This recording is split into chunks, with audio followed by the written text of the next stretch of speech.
Ano bang klaseng ama si Michael dito? Hindi ko pinapabayaan yung mga anak ko. Oo. Di baling akong walang kainin, basta sila kumain na.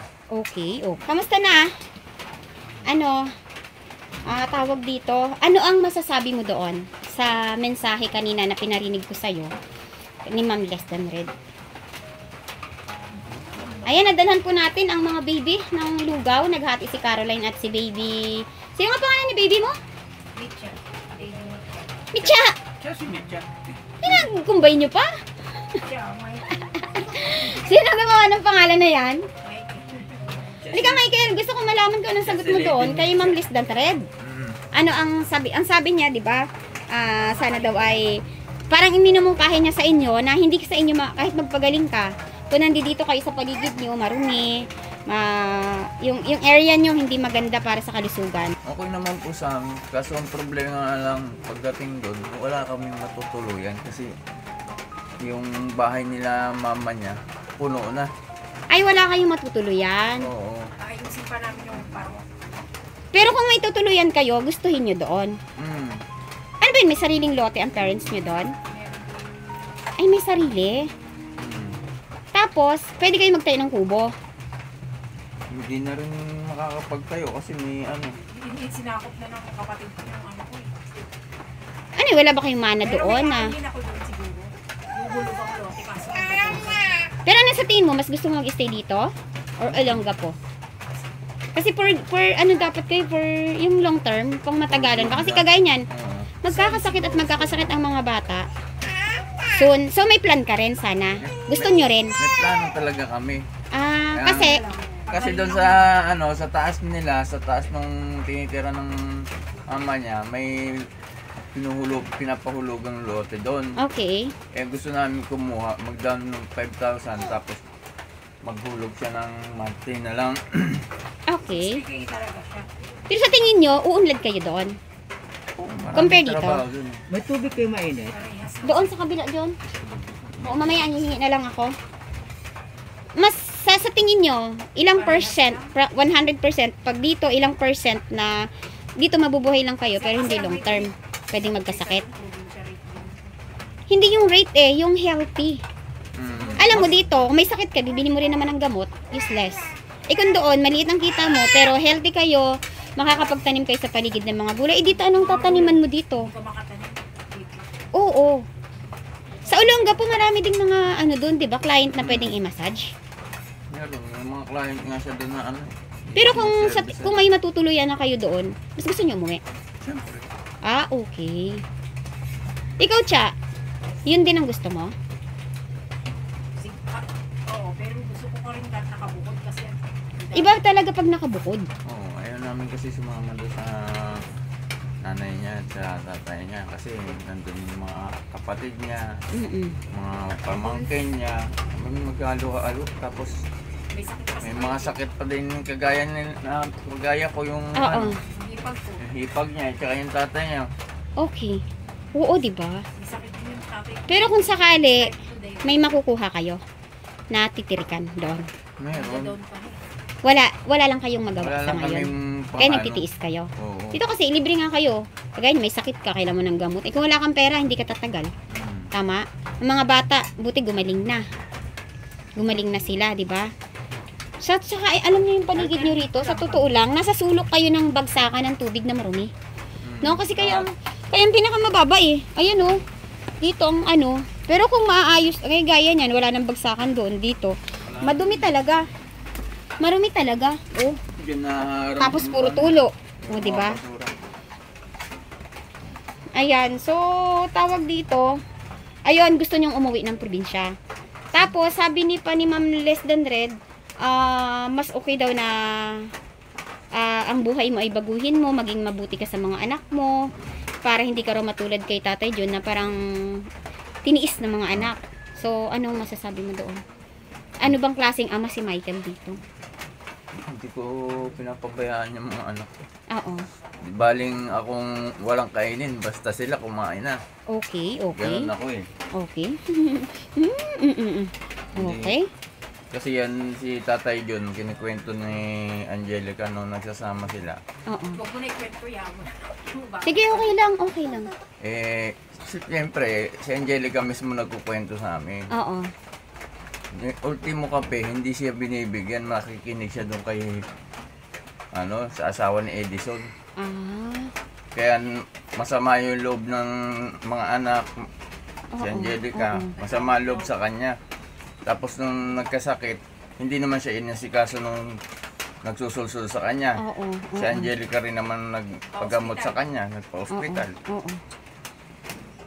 Kaya yung masama ang loob sa kanya yung mga bata. Ah, okay. Nung malakas pa daw, wala daw ginawang kundi mag-inom. Mm. Tapos hindi binibigyan ng panggastos. Gaano na ba kayo katagal magkakilala ni Tatay Joe, ni Angelica, sa mga yung mga kilala niyo doon? Simula nung Ilang taon na? binablog si Tatay John ni Sir Jojo. Ah, ilang taon na? Nag-umpisa ng di ba ako nagkarpintero ng bahay ni Tatay John sa Ah, doon nagsimulang nakilala mo sila? Ikaw ang gumawa ng bahay nila? Yun. Tapos dito, sino talagang unang tinulungan ni Idol Jojo Albasan dito? Ikaw? Ako. Si ano, Ay, kayo? Oo. nakatira dito. Oo. Opo. So, itong unang bahay na ginawa, bahay nyo. Tapos, Kinuwento namin yung nangyari kay para ilipat siya rito ni Sir Jojo, si Tatay Jojo. okay. Pero kayo talaga ang nauna dito? Mm-mm. Okay. So, yung nagsumbong sa akin si Mary Rose na nag-away daw kayo, nagsabi ka raw sa kanya na kaya lang kayo natulungan ni Idol Jojo Albasan dahil sa amin. So, tama pala yon. Kasi nagsumbong sa akin si Mary Rose Kami yung na dito. ate, sinasabi ni Kuya Michael, ang damay lang daw kami sa tulong dahil nga sila daw talaga ang naunang tinulungan dyan. Wala naman akong alam doon. Yan ang sabi niya. Totoo naman pala talaga. Kaya napunta dito si Tatay John dahil ako na rin ang nakiusap kay Sir Jojo na ilipat na lang dito kasi Oo. nawawala yung mga grocery niya nga daw doon. Oh. Tinitira ni Edison. Oo. Tapos hindi pa sila nakakapasok. Oo. Okay.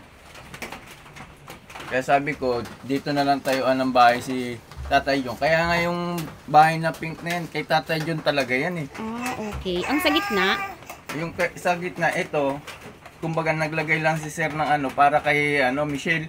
pero ito ang naunang tinayo. Ito Maliit na. lang. Oo. Atas dugtong-dugtong na lang. Dugtong Okay. Okay, so tapos, sige. Ayun. Nagkanuhan lang sila kasi nagwawalis. Nag-away yata sila pagwawalis.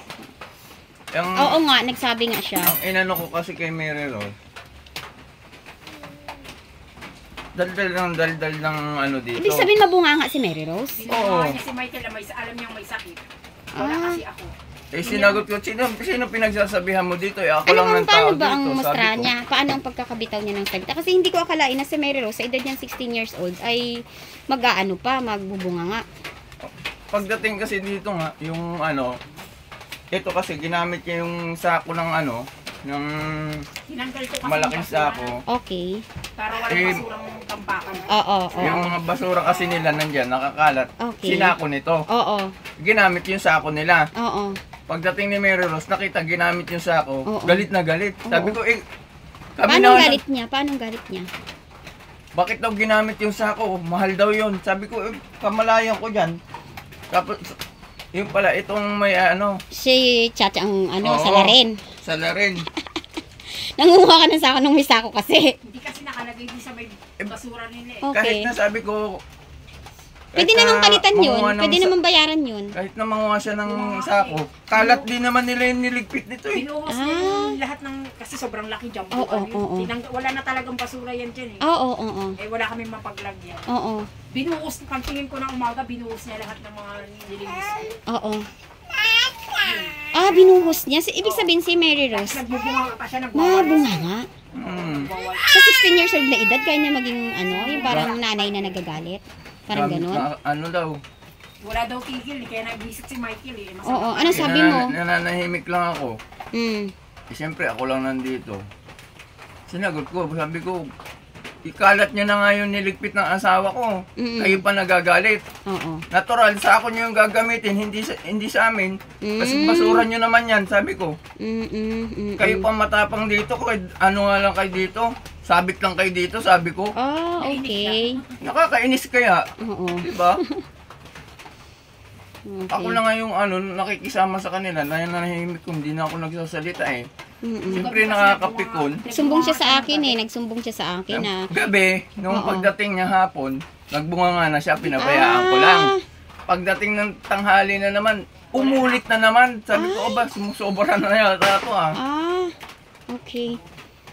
Kaya hindi ko na napigil, sinagot ko na siya. Pero hindi mo naman siya sinaktan or Hindi. parang binamukha mo lang sa kanya. Oo. Kung bakit sila nandyan. Kasi Okay. nag-visit siya sagot na sagot. Ginawa niya kasi si Lulong eh. Kasi Okay. yung kung paano niya rin si Lulong ginawa niya. Ganyan din siya magtrato doon kay Lulong. Sa mama niya, hindi siya ganyan. Ganyan din. Hindi ko sure. Ganyan din sa mama niya yan. Sumagot. Kaya mas takot pa nga yung mama niya kasi sa kanya eh. Ay, talaga? Oo. Okay. Pero mabait naman si Mary Rose. O lalo na pagtulog. So ayan Michael, aasahan ko na may update tayo ha doon sa sa mga gamutan mo. At ang hangad namin dito ay ang gumaling ka. At ayan po ay muli po tayong maghandog para po sa pamasahe nila Michael ng 1,000. At ayan po ay labis-labis po ang aking pasasalamat kay Ma'am Lisdan Red from Ohio, USA.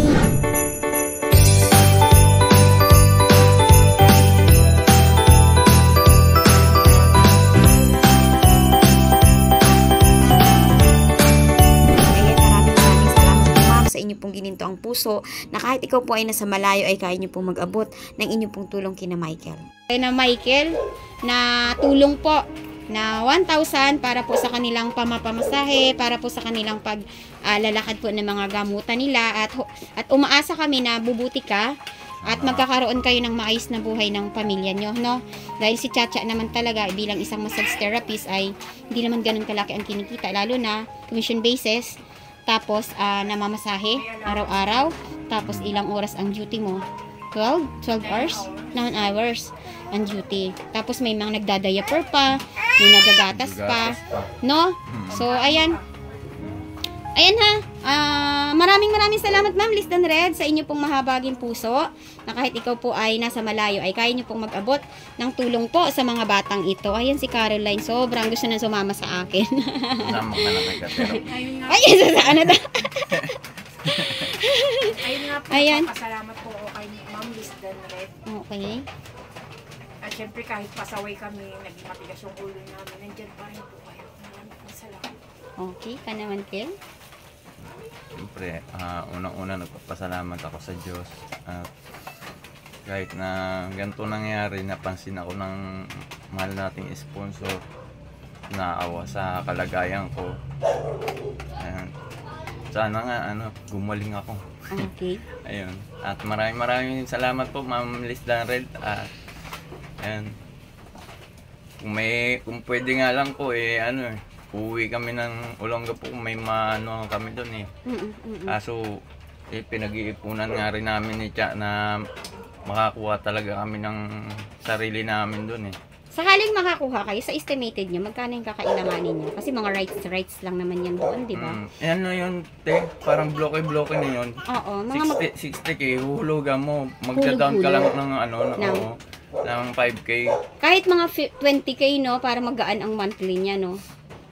Oo, wag malaki ang down payment, magaan ang monthly. Pero yun talaga ang gusto niyo rin, makaalis na ng Maynila din. Oo, kasi mahirap din talaga dito eh. Okay. Ako lang sa probinsya, doon, Sariwa hindi ang ko na hangin. problema ang ulam doon eh. O, tama, di ba, Cha? May ano dun eh. May ilog kasi doon, marami siyang tilapia, Okay. hito. Okay. Sa gabi lang nangingilaw lang ako, kinabukasan may ulam na kami. Tilapia lang ang pwede kay Mikey eh.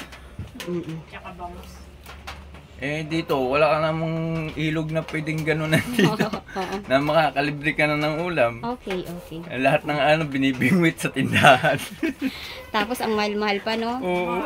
Oo, may 1,000 ka nga ngayon, mamalengke ka lang, di mo na alam kung saan na napunta, wala ka pang bigas. 1,000 mo, apat pa lang nabibili mo, parang 100 na lang. Oo.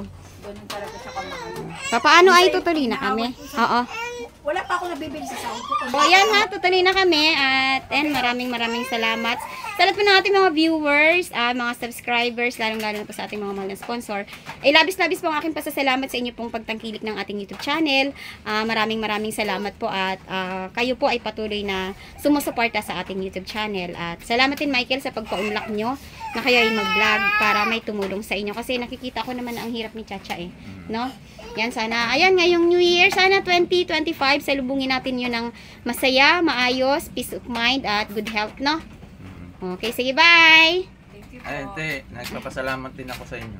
Okay. Kasi, syempre, hindi namin ma-receive yung galing sa sponsor kung hindi nagdaan sa'yo. Oo. Thank you very much. Thank you po. Okay. Caroline, thank you ka din. Sabi niya, Happy New Year po. Happy New Year. Happy New Year po. Oh, wala ng boses. Uy, Caroline. Sabihin mo na lang, salamat po. Ganun na lang. Salamat po. Yun. Sige, cha, bye. Oh, sige. Thank you, te. Bye.